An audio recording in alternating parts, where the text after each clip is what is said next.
আমরা প্রতিনিয়ত ছুটে চলি। আমাদের কত শত পরিকল্পনা, আগামীকালের জন্য কত শত আয়োজন। আমরা হিসেব করি ৫ বছর পর নিজেকে কোথায় দেখব, ১০ বছর পর আমাদের জীবনটা কেমন হবে।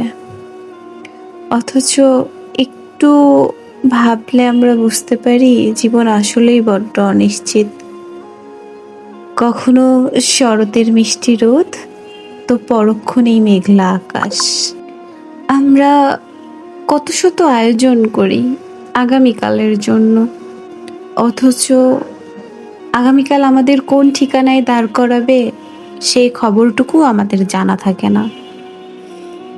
আমরা ভাবি জীবন বোধহয় আমাদের নিজের হাতের মুঠোয়, কিন্তু সত্যি বলতে জীবন তার নিজস্ব নিয়মেই চলে। আমরা যাকে খুব আঁকড়ে ধরতে চাই সে হয়তো কাল সকালেই আমাদের হাতের মুঠো গলে বালির মতো ঝরে যায়।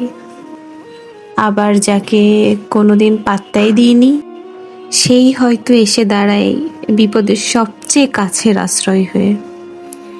এই যে প্রতিটি মুহূর্ত পার হচ্ছে, এর চেয়ে বড় সত্যি আর কি আছে। অথচ আমরা এই বর্তমান মুহূর্তটাকে উপভোগ করতে ভুলে যাই। আমরা ভবিষ্যতের পেছনে ছুটতে গিয়ে আজকের এই সুন্দর সময়, এই কাছের মানুষের মুখের হাসি, সব কিছুকে অবহেলা করি। আমরা ভুলে যাই যে আগামীকাল বলে কোনো কিছুর নিশ্চয়তা আসলেই আমাদের দেওয়া হয়নি। জীবনের সবচেয়ে বড় সৌন্দর্য তো লুকিয়ে আছে এই না জানার মাঝে। সব যদি আগে থেকেই ঠিক করা থাকতো, সব গল্প যদি আমাদের জানাই থাকতো,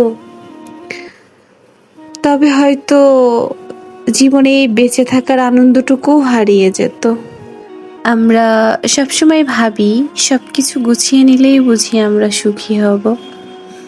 এই যে ক্যারিয়ার, ব্যাংক ব্যালেন্স, সামাজিক মর্যাদা, এই সব কিছুর একটা নিখুঁত ছক তৈরি করতে গিয়ে আমরা ভুলে যাই জীবন কোনো অঙ্কের খাতা নয় যে হিসেব এখানেই মেলাতে হবে।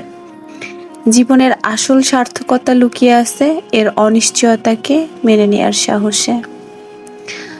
এই যে আজকের এই দিনটি, এই যে আপনি নিঃশ্বাস নিচ্ছেন, আপনার পাশে থাকা প্রিয় মানুষগুলা, এটাই আপনার একমাত্র বাস্তব সম্পদ।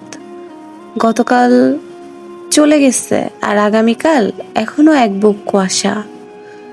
তাই যা হাতের কাছে আছে তা মন ভরে অনুভব করুন। সবকিছু নিজের নিয়ন্ত্রণে রাখার চাবিকাঠি আমাদের হাতে নেই। ঝড় আসবে, আবার চেনা আকাশ মেঘমুক্তও হবে। যখন পরিস্থিতি আপনার মনের মতো হবে না, তখন হাল ছেড়ে না দিয়ে জীবনের স্রোতের উপর ভরসা রাখুন। কিছু জিনিস সময়ের উপর ছেড়ে দেওয়াই বুদ্ধিমানের কাজ।